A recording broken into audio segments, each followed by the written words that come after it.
We'd just like to welcome Moulana Ilyas Kola, who recently returned from an aid mission to Kenya. Moulana, thank you for joining us. Moulana, just want to tell us about what the reason why you went over to Kenya? Main reason for traveling to Kenya was to distribute food to one of the poorest country in Africa, which is hit by the drought. And you have to remember, after Garissa, you find 100% of Muslims there.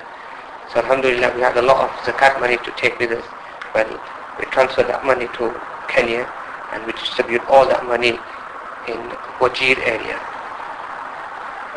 And I mean, how bad is it in Kenya regarding the drought? How bad it is, well, you can imagine they haven't had not even a drop of rain for the last 3 years. So basically whatever grass there was there, it's not there anymore. Yeah. It's basically from semi-desert, it's becoming to a desert, and all the trees and everything is crumbling. So obvious, all these people in these areas used to live on livestock, and since there's no grass, all the animals have perished.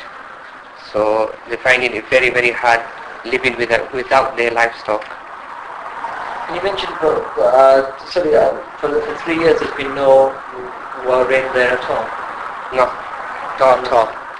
In the whole region. How have the people been surviving during that time? You have wells in every village, but you have to remember they're only shallow wells, and these wells are only 30 feet deep, right, and they're not suitable for drinking. Right? For one well, you've got 3,000 to 4,000 people. Yeah. Living on one well. 3,000 to 4,000. 3,000 to 4,000 people, and it's not a pump well or something. It's just a string and a rope and a bucket. You throw it down and you just bring the water for yourself. Presume some of the locals are good biceps and sound of things. Well, mainly most of the places we've seen people taking water out is small girls. Is it? Yeah, it's all small girls who's doing it. Right. Presumably they've got a fair distance to walk with the water. Sometimes they have 2 to 3 kilometers to walk, right, to the site. So the local people, they can't drink the water that's coming from the wells, is that right? Yes, because it's only 30 feet down. Now 30 feet down, right, that means there'll be a lot of acid, of salt, and they won't be that keen to drink water. So for water-wise, at the moment, in the whole region, they've got village after village, we've got only one truck going around and distributing water. And if that truck was to be broke down or something, then these people won't have drinking water to have.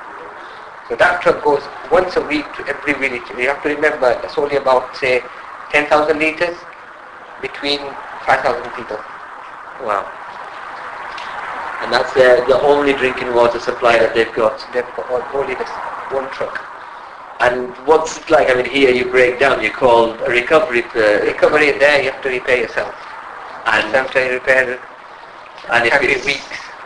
If it's not, it could be weeks before they manage to repair the truck. Repair the truck, yes. Because to get the part, you get the truck repaired somewhere. And who supplies the water to? Who brings the trucks? Recently, it was Welfare who bought this truck and distributing water in this region.